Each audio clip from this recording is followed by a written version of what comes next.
On February 19, 1943, American soldiers huddled in foxholes along a narrow mountain pass in central Tunisia. They were young men, most of them, barely out of high school. Many had never fired their weapons in anger. They were about to face the German Afrika Korps for the first time, battle-hardened veterans who had been fighting in the desert for 2 years, and 70 miles behind them, their commanding general sat in an underground bunker he had ordered engineers to blast into solid rock. Major General Lloyd Fredendall had never visited the front lines. He communicated in a private code his own staff could barely understand. He had spent 3 weeks directing 200 engineers to build his personal fortress, while his soldiers dug foxholes with entrenching tools. He was about to preside over the worst defeat in United States Army history. 5 weeks later, that same general returned home to a hero's welcome. Newspapers printed favorable stories about his service. He received a promotion to 3-star general. He spent the rest of the war training troops and, according to one account, giving away brides at weddings of officers under his command. He retired with full honors and died in 1963, buried with military ceremony at Fort Rosecrans National Cemetery in San Diego. This is the story of Lloyd Fredendall, the Battle of Kasserine Pass, and the strange logic that turned America's greatest military failure into something the Army considered a success. The answer reveals how the United States military handled defeat in ways fundamentally different from its enemies, and why that difference may have helped win the war. Lloyd Ralston Fredendall was born on December 28, 1883, at Fort D.A. Russell in Wyoming Territory. His father, Ira Fredendall, was an active duty soldier who later became sheriff of Laramie County, serving from 1893 to 1896. The military was in his blood, and young Lloyd seemed destined for a career in uniform. His path to generalship began with failure. Admitted to West Point through the patronage of Senator Francis Warren, one of the most powerful politicians in Wyoming, Fredendall was dismissed after 1 semester for poor performance in mathematics and general deportment. A classmate later described him as a very soldierly little fellow, but extremely goaty in mathematics. The word goaty was West Point slang for deficient, for failing to meet the academy's standards. His mother, described by historians as domineering, refused to accept her son's failure. She persuaded Senator Warren to reappoint him. Fredendall tried again but could not complete the program. When Warren offered a 3rd nomination, West Point refused to readmit him. The young man who dreamed of leading soldiers had been rejected by the institution that produced America's military elite. Most men would have abandoned their military ambitions. Fredendall found another way. In 1906, he took the Army's officer qualifying examination, a test that allowed civilians to earn commissions without attending West Point. He scored first among 70 applicants. He received his commission as a 2nd lieutenant on February 13, 1907, without ever graduating from the military academy. It was an achievement that demonstrated both his determination and his ability to succeed through unconventional paths. His career that followed was distinguished on paper. He deployed to France in 1917 when the United States entered the First World War, but he spent the entire conflict as an instructor at army schools. He never saw combat. He never heard a shot fired in anger. He never experienced the chaos and terror that defined the Western Front. While other officers learned the brutal realities of modern warfare in the trenches, Fredendall perfected the art of training and administration. He excelled in these roles. He graduated as a distinguished student from the Command and General Staff School at Fort Leavenworth in 1923, placing 31st of 151 officers. He completed the Army War College. He commanded increasingly important units during the interwar years. By 1940, he had risen to Major General commanding the 4th Infantry Division. His efficiency reports glowed with praise. His superiors saw a capable administrator, an articulate briefer, a man who knew how to navigate the peacetime Army's bureaucracy. Army Chief of Staff George Marshall was especially fond of the youthful-looking, cocky Fredendall. Marshall described him as one of the best, and reportedly remarked at a staff meeting that he liked that man because you could see determination all over his face. Marshall had a talent for identifying officers who could rise to the demands of combat. He had selected Eisenhower for high command. He had promoted George Patton, His judgment shaped the army's leadership for the entire war. Lieutenant General Leslie McNair, commander of Army Ground Forces and the man responsible for training the massive citizen army that would fight in Europe and the Pacific, shared Marshall's confidence in Fredendall. McNair included him on a list of the top 3 generals he believed capable of commanding all American forces being sent to Britain. This was extraordinary praise. It placed Fredendall among the most trusted senior officers in the entire United States Army. When planning Operation Torch, the Allied invasion of North Africa scheduled for November 1942, Marshall urged Fredendall on a skeptical Dwight Eisenhower. Eisenhower had doubts. He had worked with Fredendall and found him difficult. But Marshall was the chief of staff, and Eisenhower deferred to his judgment. Fredendall would command the Center Task Force, responsible for capturing Oran in Algeria. The Oran landing went reasonably well. French resistance was lighter than expected, and the city fell within days. In November 1942, Eisenhower cabled Marshall with enthusiasm. "I bless the day you urged Fredendall upon me," he wrote, and cheerfully acknowledged that my earlier doubts of him were completely unfounded. It seemed that Marshall's faith had been justified, but the warning signs were already visible to those who looked closely. General Lucien Truscott, who would later command corps and armies with distinction, observed Fredendall carefully. He recalled him as small in stature, loud and rough in speech, outspoken in his opinions and critical of superiors and subordinates alike. Fredendall had a gift for making enemies. He alienated the officers who should have been his closest collaborators. He was known as an Anglophobe who despised the British and a Francophobe who looked down on the French. This was an unfortunate combination of prejudice given that the Tunisian campaign was fought in cooperation with British and Free French forces. Coalition warfare requires tact, diplomacy, and the ability to work with allies whose methods and priorities differ from your own. Fredendall possessed none of these qualities, but Marshall's confidence carried weight. Fredendall took command of the Second Corps, the primary American ground force in Tunisia, and prepared his men to face Erwin Rommel's Afrika Corps. The Desert Fox had been fighting in North Africa since February 1941. His soldiers had defeated the British repeatedly. They knew the terrain, the tactics, and the brutal realities of desert warfare. The Americans knew almost nothing. The disaster unfolded across 10 days in February 1943, beginning with the German offensive at Sidi Bou Zid on Valentine's Day and culminating in the Battle for Kasserine Pass itself. It was the first time American ground forces had faced the Wehrmacht in significant numbers, and the results were catastrophic. At 4 a.m. on February 14, under cover of a sandstorm that reduced visibility to a few hundred yards, 140 German tanks from the 10th and 21st Panzer Divisions attacked through Fade and Maizila passes. 4 battle groups executed a classic pincer movement, the kind of maneuver that Rommel had perfected over 2 years of desert fighting. Instead of attacking American infantry positions directly, the Germans bypassed the defenders on Jebel Lasouda and Jebel Ksaira, isolating them from reinforcement and supply. The 2,000 officers and men of the 34th Infantry Division's 168th Infantry Regiment found themselves surrounded. They were National Guard soldiers from Iowa, men who had trained together for years before the war. Now they huddled in foxholes on rocky hilltops, watching German tanks roll past them toward objectives in their rear. They had been abandoned, cut off, left to fend for themselves. They held out for 3 days, hoping for relief that never came. Ultimately, only 300 managed to evade capture by slipping through German lines at night and walking across the desert to American positions. The rest, some 1,700 men, marched into German prisoner-of-war camps where many would remain until the war's end more than 2 years later. American tanks were caught by surprise on that first morning. Some crews were cooking breakfast when the Germans struck. They scrambled to start their engines, to load ammunition, to form some kind of defensive line.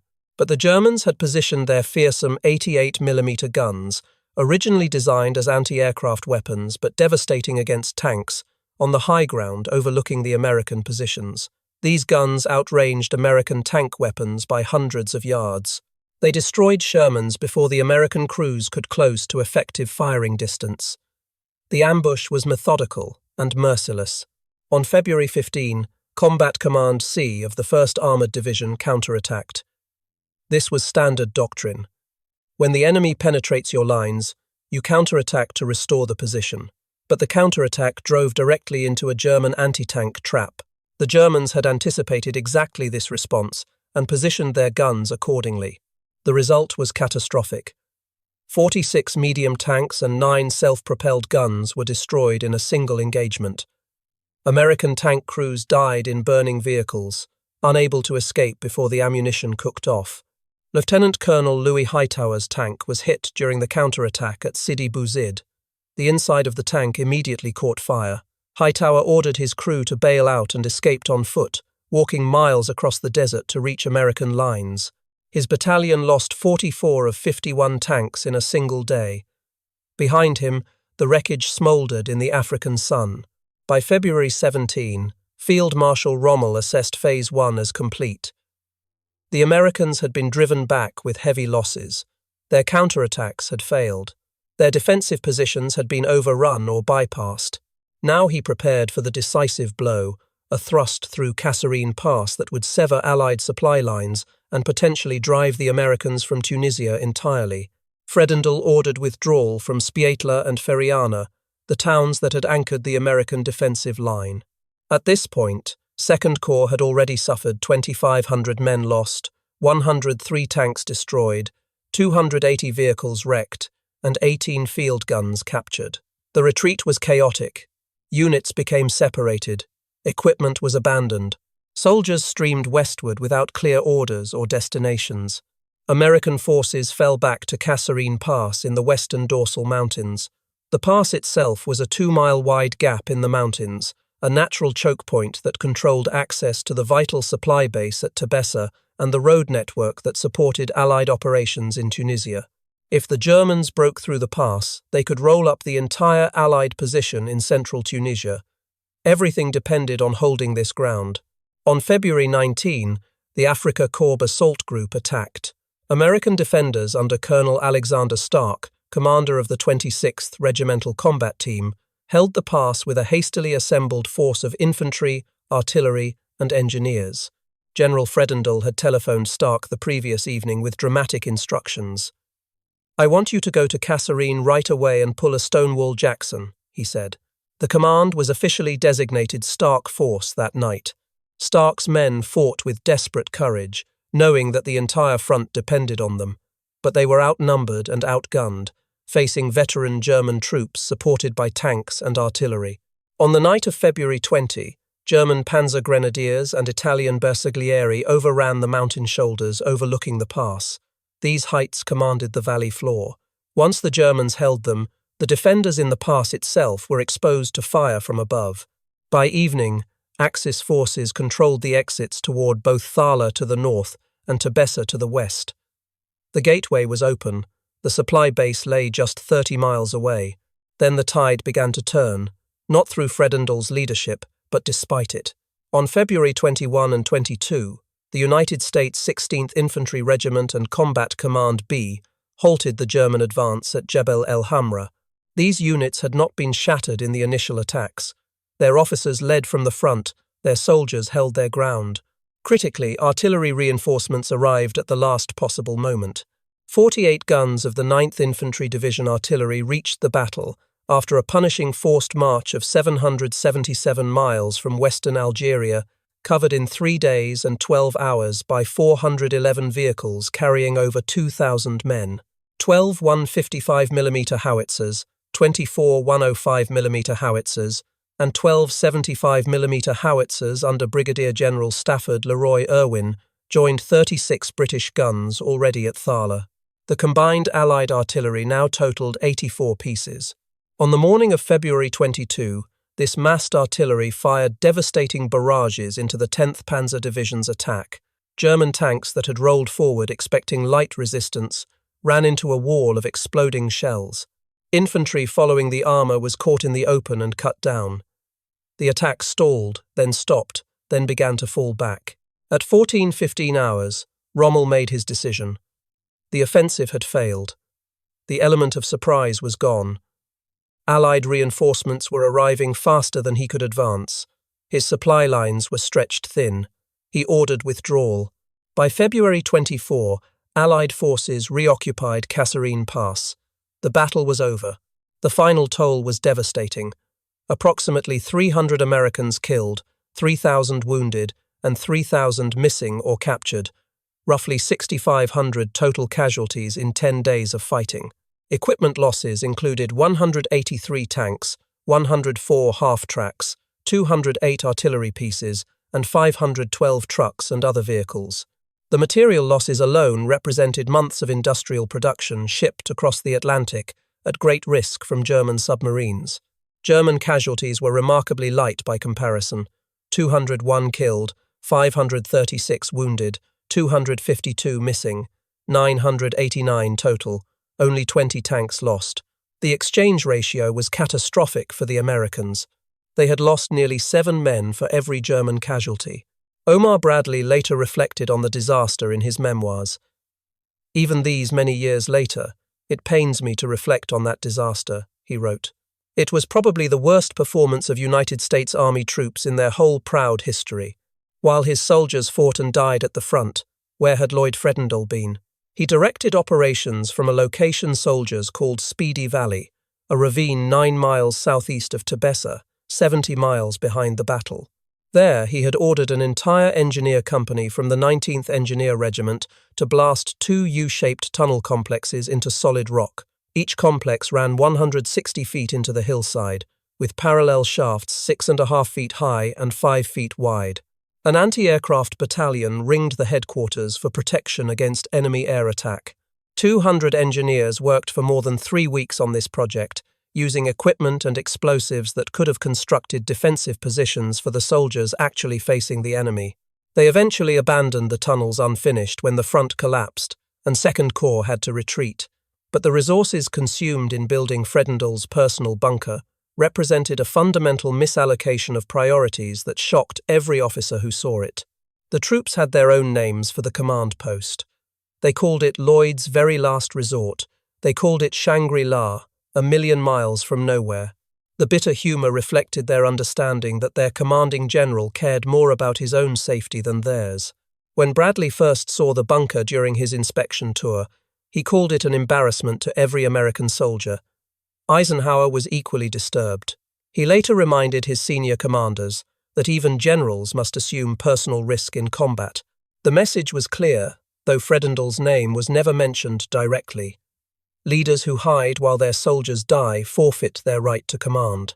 Fredendall's concern for his own safety extended beyond the bunker. He repeatedly phoned Oran to demand faster delivery of a bulletproof Cadillac, similar to the one Eisenhower used. While soldiers at the front lacked ammunition and fuel, their commanding general worried about armoured transportation for himself. He never visited the front lines during the entire battle. He directed troop dispositions from map readings alone, without ever seeing the terrain his men would have to defend. He did not know that the positions he ordered them to hold were exposed to enemy observation. He did not know that the roads he expected them to use for retreat were impassable. He did not know any of this, because he never bothered to look. His orders compounded the problem.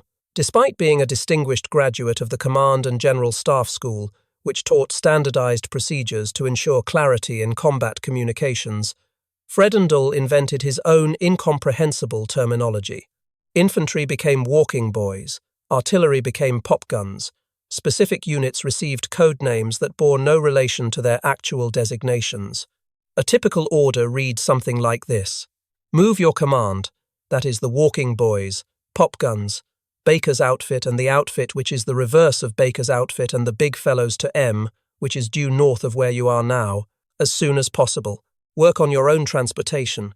Brigadier General Paul Robinett, one of Fredendall's subordinate commanders, observed that deciphering Fredendall's messages took him as long as it would take any German monitoring the radio. The code provided no security whatsoever. The Germans could not understand it, but neither could the Americans who received it.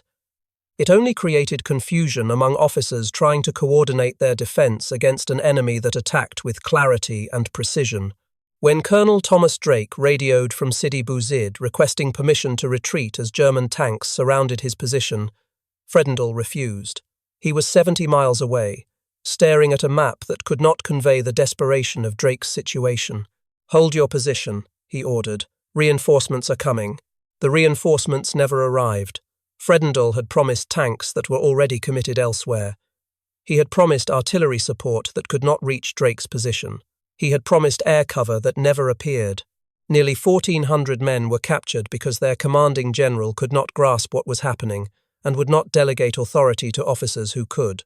Fredendall's relationships with his subordinates ranged from toxic to non-existent. Major General Orlando Ward of the 1st Armoured Division repeatedly protested Fredendall's practice of splitting his armour into penny packets scattered across a 30-mile front. This violated everything the army had learned about tank warfare. Armoured doctrine emphasized keeping tank units massed for concentrated striking power. Scattered in small groups across wide fronts, tanks could not support each other when attacked. They could be defeated in detail by an enemy who concentrated his forces. Fredendall ignored Ward's protests. He had his own ideas about how to use tanks, ideas that contradicted established doctrine and common sense. When Ward continued to object, Fredendall retaliated by excluding him from operational meetings. The two generals were barely on speaking terms by the time the Germans attacked. The commanding general and his armour commander could not coordinate because they could not communicate. Major General Terry de la Mesa Allen of the 1st Infantry Division clashed similarly with Fredendall over the dispersal of his regiments across terrain they could not possibly defend. Allen was a fighter, a hard-drinking, profane combat leader who understood that soldiers needed aggressive leadership. Fredendall was his opposite, a staff officer playing at generalship from the safety of his underground bunker.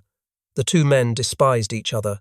British Lieutenant General Kenneth Anderson, whose First Army included Fredendall's Second Corps in its order of battle, considered Fredendall incompetent well before Kasserine. The two generals rarely met, and when they did, their conferences produced more confusion than clarity. Subordinates recalled utter confusion at being handed conflicting orders from different headquarters, not knowing which general to obey, Anderson or Fredendall. When French forces of the 19th Corps requested support at Fade Pass in January, before the main German attack, Fredendall disclaimed responsibility. The poorly equipped French were not his problem, he declared. He denied their requests for reinforcement. The French suffered 900 casualties in fighting that might have been avoided with American support. They were furious, and their trust in American leadership never fully recovered. When Eisenhower sent Major General Ernest Harmon to assess the situation during the crisis, Harmon arrived at Speedy Valley at 3 a.m. on February 22nd. The battle was at its height. German tanks were pushing through the pass. American units were falling back in disorder. Harmon found Fredendall groggy from lack of sleep. According to some accounts recorded in Patton's diary, Fredendall may have been drinking. Fredendall handed Harmon a note authorizing him to take charge of the forward elements and said simply, "The party is yours." Then he went to bed and slept for 24 hours while his corps fought for survival. The commanding general had abdicated his responsibility at the moment of greatest crisis. Harmon took charge and helped stabilize the front, but his opinion of Fredendall was fixed. His verdict to Eisenhower was blunt: no damn good. In his after-action report, Harmon called Fredendall both a moral and physical coward. He used even stronger language in private communications that have survived in various archives. The assessment was shared by virtually every officer who observed Fredendall during the battle. Eisenhower sent Omar Bradley to North Africa on February 24, 1943, officially as his eyes and ears to investigate American performance. Bradley's real mission was assessing whether Fredendall should be relieved. It was a delicate situation. George Marshall had personally endorsed Fredendall. Eisenhower had cabled praise just months earlier. Admitting that the Second Corps commander had failed meant admitting that the entire chain of command had made a catastrophic error in judgment. Bradley inspected Second Corps thoroughly. He visited every division headquarters. He spoke with every senior commander. He walked the positions that had been overrun and examined the wreckage of American tanks. What he found confirmed his worst fears. When Bradley reported to Eisenhower at a command conference in Tebessa, Eisenhower asked what he thought of the command situation. Bradley replied directly, "It's pretty bad. I've talked to all the division commanders. To a man, they've lost confidence in Fredendall as the corps commander. This was the verdict Eisenhower needed. If even Bradley, known for his cautious judgments and reluctance to criticize fellow officers, believed Fredendall had lost the confidence of his subordinates, then Fredendall had to go. No commander can function when his division commanders do not trust him. British General Harold Alexander, commander of the newly created 18th Army Group that unified Allied forces in Tunisia, had already told American officers that he was sure they must have better men than that. The British had observed Fredendall's performance and found it wanting. Their confidence in American military leadership was shaken. Ernest Harman was offered 2nd Corps command but declined on ethical grounds. He felt it would be improper to benefit from his negative assessment of Fredendall. The job should go to someone who had not been involved in evaluating the man he would replace. Mark Clark also turned down the command, preferring to wait for opportunities in the planned invasion of Italy. On March 5, 1943, Eisenhower personally flew to Tebessa to inform Fredendall of his relief. It was a difficult conversation. Fredendall had been Marshall's choice. He had commanded 2nd Corps since its activation. He had led the successful landing at Oran. Now he was being removed in disgrace, his career in ruins. Critically, Eisenhower couched the replacement in terms of a routine reassignment. He issued no formal reprimand. The official record would show that Fredendall had been transferred to other duties, not that he had been relieved for cause. This decision, made to spare Fredendall's dignity and avoid political complications at home, would have profound consequences for his future. George Patton took command the following morning. He had been waiting impatiently in Morocco, commanding troops that had seen no action since the initial landings. He arrived at 2nd Corps headquarters on March 6 at 10 in the morning, finding Fredendall still at breakfast. The contrast between the two men could not have been more stark. Fredendall was rumpled and defensive. Patton was immaculate in riding breeches and polished cavalry boots, bristling with energy and impatience. The transition was complete within hours. Patton took one look at the demoralized headquarters and began issuing orders. His diary entries reveal his shock at what he inherited. On March 4, even before taking command, he wrote that he was taking over rather a mess but would make a go of it. On March 13, after a week in command, he was more direct. I cannot see what Fredendall did to justify his existence. Have never seen so little order or discipline. Patton's reforms were immediate and theatrical. He ordered the mess closed at 7:30 in the morning, requiring officers to rise early. No more leisurely breakfasts while soldiers prepared for combat. He demanded wearing of neckties by all officers at all times, even in the field. He required helmets to be strapped at all times, even in latrines. Soldiers caught without proper uniform faced fines of $25, which was half a month's pay for a private. Officers faced fines of $50. The troops called it the $25 derby. They grumbled about the regulations, the petty enforcement of standards that seemed to have nothing to do with fighting Germans. But Patton understood something that Fredendall never grasped. An army that maintains discipline in small things will maintain discipline when it matters. Bradley later observed the psychological impact of these seemingly minor requirements. Each time a soldier knotted his necktie, threaded his leggings, and buckled on his heavy steel helmet, he was forcibly reminded that the days before Kasserine had ended and that a tough new era had begun. The uniform requirements were not about uniforms. They were about mindset. Patton articulated his philosophy in his diary. If men do not obey orders in small things, they are incapable of being led in battle. I will have discipline.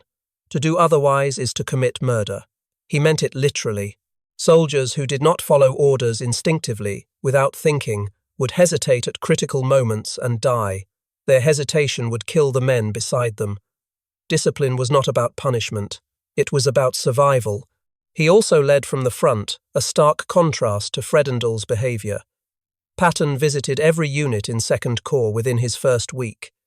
He drove his jeep to positions under artillery fire. He stood in the open when German aircraft appeared overhead.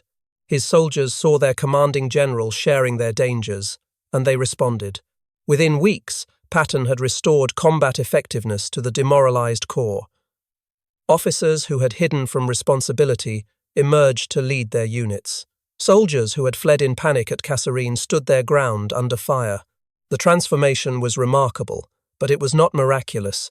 Patton had not changed the men, he had changed what they believed they could do. On March 23, 2nd Corps won its first victory against German forces at El Guettar. It was the first battle in which American forces defeated experienced German tank units in Tunisia. The same soldiers who had fled at Kasserine held their positions against repeated German attacks and threw them back with heavy losses. Eisenhower later wrote that morale in 2nd Corps was shaken and the troops had to be picked up quickly. For such a job, Patton had no superior in the army. Lloyd Fredendall returned to the United States to a hero's welcome. The army arranged for favorable press coverage. Journalists wrote stories about his service at Oran, his years of experience, his contributions to the war effort. There was no public acknowledgement of the disaster that had occurred under his command. The soldiers who had died at Kasserine were not mentioned. On April 25, 1943, Fredendall assumed command of the Second Army at Memphis, Tennessee. This was a training command, responsible for preparing new divisions for combat overseas. He would never again lead troops in battle, but he would help train the soldiers who would fight in Europe and the Pacific. In June 1943, just 4 months after presiding over the worst defeat in American military history, Lloyd Fredendall was promoted to lieutenant general. The third star on his shoulders was the reward for a career that had ended in catastrophe. He spent the rest of the war in Memphis, training troops and attending ceremonies. He retired in 1946, with full honours and a pension befitting his rank. He died on October 4, 1963, and was buried at Fort Rosecrans National Cemetery in San Diego. This outcome was not unique to Fredendall. The Army had established a pattern for handling failed commanders that emphasized rehabilitation over punishment. Orlando Ward, the 1st Armored Division commander who had clashed with Fredendall over tactical doctrine and been proven right, was later relieved by Patton for unrelated reasons. But Ward subsequently commanded the Tank Destroyer School and Field Artillery School before taking command of the 20th Armored Division in September 1944, leading it to Europe the following year. Terry Allen, the aggressive commander of the 1st Infantry Division who had despised Fredendall, was relieved in Sicily in August 1943 for disciplinary problems unrelated to combat performance. But he returned to command the 104th Infantry Division in October of that year, leading it with brilliance and distinction through some of the hardest fighting in Europe. His soldiers called themselves the Timberwolves, and they followed Allen with a devotion that few commanders inspired. At least 5 generals relieved for cause during the Second World War later received another division to lead in combat. The pattern was consistent. Relief did not mean disgrace. Training commands served as soft landings for failed combat commanders. Second chances were available for those whose failures seemed correctable. The logic behind this policy was partly pragmatic. Officers with combat experience, even unsuccessful experience, could train replacements more effectively than those who had never faced the enemy. A general who had seen his plans collapse against German tactics could teach new officers what not to do. The knowledge gained from failure had value, even if the officer who gained it could not be trusted with another command. Additionally, Eisenhower's deliberate decision to avoid formal reprimand kept Fredendall eligible for promotion. The rationale was partly political. The controversy over Eisenhower's deal with Vichy Admiral Darlan was still generating criticism in newspapers and Congress. Another scandal, this time involving a general that George Marshall had personally endorsed, could damage both the war effort and the careers of those involved. As historian Thomas Ricks observed in his study of American generalship, firing a commander that had been previously showered with praise had the potential of seriously damaging morale on the home front. Americans reading newspapers in February 1943 did not need to learn that their army had just suffered its worst defeat because its commanding general was hiding in a bunker 70 miles from the fighting. The contrast with German practice could not be more stark. Adolf Hitler executed 84 German generals during the war, according to military historians who have studied Wehrmacht personnel records. Officers who failed in combat faced court-martial and often death. Officers who fell out of political favour faced worse. The message from Berlin was clear. Failure meant death. Field Marshal Erwin Rommel, the very commander who defeated Fredendall at Kasserine, was forced to commit suicide on October 14, 1944. His crime was not military failure. He had been implicated, perhaps falsely, in the July 20th assassination plot against Hitler. Given the choice between public trial and the execution of his family, or quiet suicide and state funeral with his family left unmolested, Rommel chose the poison. The Desert Fox died by cyanide in his own automobile, wearing the uniform he had worn with distinction across 2 continents. Other generals met worse fates. General Oberst Erich Hoepner and General Feldmarschall Erwin von Witzleben were hanged with piano wire after the July plot, their executions filmed for Hitler's private viewing.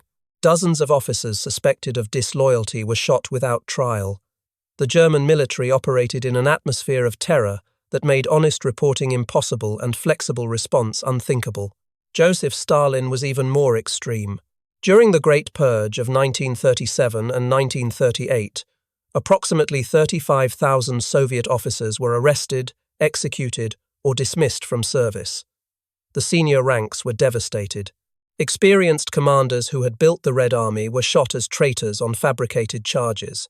The Red Army that faced the German invasion in June 1941 was led largely by officers promoted hastily to fill the gaps left by their executed predecessors. The consequences were catastrophic. Millions of Soviet soldiers died in the first months of the war, partly because their commanders lacked the experience and confidence to respond effectively to the German onslaught. The American system allowed redemption. The German and Soviet systems demanded perfection or death. The implications for military effectiveness were profound.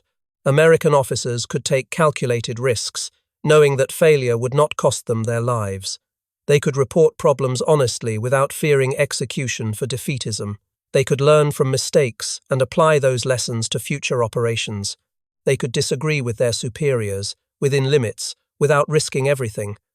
The culture encouraged adaptation, because adaptation requires acknowledging that something went wrong.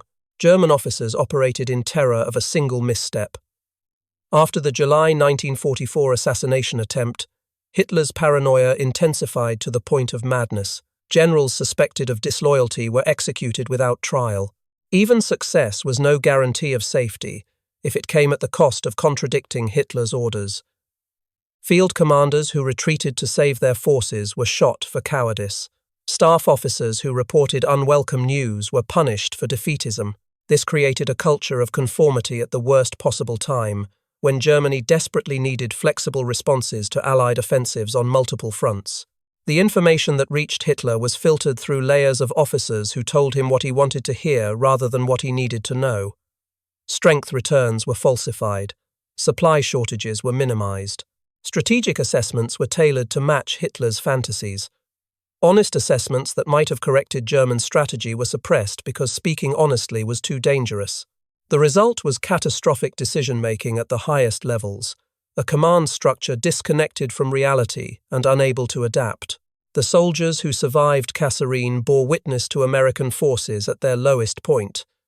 Their accounts, recorded in interviews and memoirs decades later, capture the chaos and terror of those February days. John Westmiller, who served with the 9th Infantry Division and later retired as a colonel, recalled the scene vividly. The 1st Armoured Division tried to stop them, he said, and there were over 100 tanks burning, American tanks. A whole regiment of American troops had surrendered. This was the first time we were really fighting. The Germans were just beating the hell out of us. He described the retreat in terms that still carried emotion years later. The jam of automobiles, ambulances, everything was such that we were fleeing from Kasserine Pass, really retreating. Men were carrying each other. All the ambulances were gone. This is a sight when you come up from where there was a war. The troops developed their own grim vocabulary for their equipment after experiencing its limitations against German weapons. Half-tracks became Purple Heart boxes because they offered so little protection against enemy fire. The 37mm anti-tank gun, useless against German armour with its shells bouncing off Panzer hulls, became the squirrel rifle.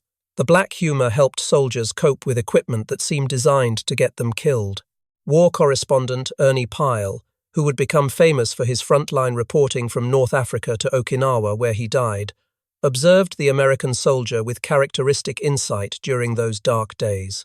As for our soldiers themselves, he wrote, You need feel no shame nor concern about their ability. I have seen them in battle and afterwards, and there is nothing wrong with the common American soldier. His fighting spirit is good. His morale is okay. The deeper he gets into a fight, the more of a fighting man he becomes. The fault at Kasserine lay not with the men in the foxholes, but with the generals who put them there without proper support, coordination, or leadership. The Army's institutional response to Kasserine was swift and comprehensive. Field Manual 100-20, published on July 21, 1943, declared that land power and air power are co-equal and interdependent forces. Neither is an auxiliary of the other. Signed by General George Marshall himself, this doctrine was based directly on lessons from North Africa, including the failures at Kasserine, where German aircraft had strafed American columns almost unopposed. Air superiority became mandatory before ground operations could begin. Basic combat training increased from 13 to 17 weeks. Soldiers would arrive in combat zones better prepared than the Green troops who had faced Rommel's veterans. Combined arms exercises replaced isolated branch training. Infantry learned to work with armor. Armor learned to work with artillery. Everyone learned to coordinate with air support. Tactically, the penny packet dispersal that Fredendall had imposed on Ward's armour was explicitly prohibited. Large armoured units would be kept massed for concentrated striking power. Tank destroyers shifted to defensive, hull-down positions rather than offensive roles that exposed them to German guns that outranged their own. Artillery response times improved dramatically through better communications and forward observer procedures. Coordination between armour and infantry became a priority enforced through joint exercises that punished units that failed to work together. The 18th Army Group under Alexander unified command of Allied forces in Tunisia, with liaison officers spread among different national units to prevent the confusion that had plagued operations under Fredendall. American, British, and French commanders learned to share information and coordinate plans. The coalition warfare that Fredendall had disdained became the foundation of Allied operations. Leaders were explicitly urged to command from the front, a direct repudiation of Fredendall's Speedy Valley approach. Generals who hid in bunkers would be relieved. Generals who led their men would be promoted. The message filtered down through every level of command. Even Rommel noticed the change. After later engagements against American forces, he observed that American commanders had come to understand and implement mobile warfare rapidly. British experience has been put to good use in American equipment, he noted with professional respect. The Americans who had fled in panic at Kasserine were learning to fight, and they were learning fast. Historians have rendered consistent judgment on Lloyd Fredendall. Carlo d'Este, author of major biographies of Patton and Eisenhower, called him one of the most inept senior officers to hold a high command during World War II. Charles MacDonald, the Army's official historian for the European theatre, described him as a man of bombast and bravado in speech and manner who failed to live up to the image he tried to create. Stephen Osard's detailed analysis in Army magazine cited 5 specific failures that doomed Fredendall's command. His inability to understand coalition warfare and work with British and French allies. His micromanagement that confused subordinates with incomprehensible orders. His physical absence from the front where he could have assessed conditions firsthand. His tendency to blame others for his own mistakes, and his fundamental tactical errors in dispersing forces that should have been concentrated. Yet Rick Atkinson, in his Pulitzer Prize-winning book An Army at Dawn, offers a more nuanced assessment. It was dead wrong to blame Fredendall exclusively for the disaster. Colonel Robinett wrote that possibly one would have to search all history to find a more jumbled command structure than that of the Allies in this operation. The dysfunctional relationships between American, British, and French forces reflected failures that could be laid at Eisenhower's door, as well as Fredendall's. 3 months after Kasserine, the war in North Africa was over. Over 275,000 German and Italian soldiers surrendered when Axis forces collapsed in Tunisia on May 13, 1943. This was roughly 3 times the number of prisoners taken at Stalingrad, where 91,000 Germans had surrendered in February. The Americans who had fled in panic at Kasserine were among the victors at the final surrender. The handling of Fredendall was institutional damage control rather than criminal cover-up. Within army circles, his failure was well documented. Harman's after-action report calling him a physical and moral coward remained in official files, available to historians decades later. The officers who served under Fredendall knew exactly what had happened and why, but publicly, the army prioritized wartime morale over accountability. According to David Eisenhower, the general's grandson and biographer, his grandfather later repented of his weakness in sending Fredendall home without reduction in grade. The decision to avoid formal reprimand had allowed the hero's welcome and 3-star promotion that followed. It had spared Fredendall's dignity at the cost of justice for the soldiers who died under his command. The question that remains is whether the army's approach was wise or merely convenient. Fredendall never should have commanded troops in combat. His failures were not the result of bad luck or impossible circumstances. They reflected fundamental deficiencies in leadership, judgment, and courage that should have been identified before he reached high command. The system that elevated him based on peacetime performance and staff college grades failed to assess whether he could function under fire. But the system that removed him and gave him a second chance to contribute through training may have extracted some value from his failure. The lessons of Kasserine were incorporated into training programs across the army, ensuring that future divisions would not repeat the same mistakes. Within a year of Kasserine, those same divisions would be storming the beaches of Normandy. Within 2 years, they would be driving into the heart of Germany itself. The contrast with German rigidity helps explain why the Allies won the war. A system that executed generals for failure could not tolerate the kind of honest assessment necessary for institutional learning.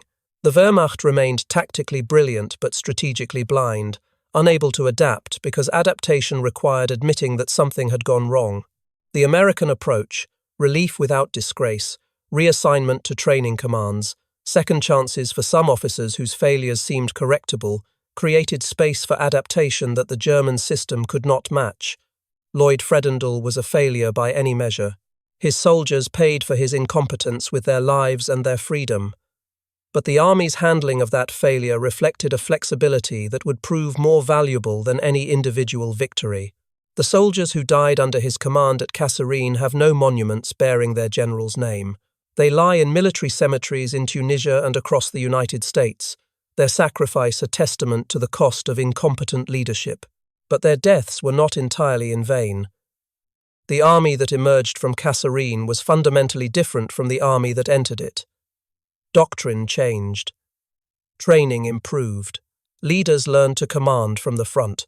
The lessons written in blood at that narrow pass in the Tunisian mountains shaped the force that would liberate Europe. History offers no easy answers to the questions Kasserine raises. It offers only the record of what happened and the invitation to judge for ourselves. Lloyd Fredendall failed his soldiers. The army failed to hold him accountable. And somehow, out of that double failure, emerged the force that won the war. If you found this story compelling, please take a moment to like this video. It helps us share more forgotten stories from the Second World War. Subscribe to stay connected with these untold histories. Each one matters. Each one deserves to be remembered. Leave a comment below telling us where you are watching from. Our community spans the globe, from veterans to history enthusiasts. You are part of something special here. Thank you for watching, and thank you for keeping these stories alive.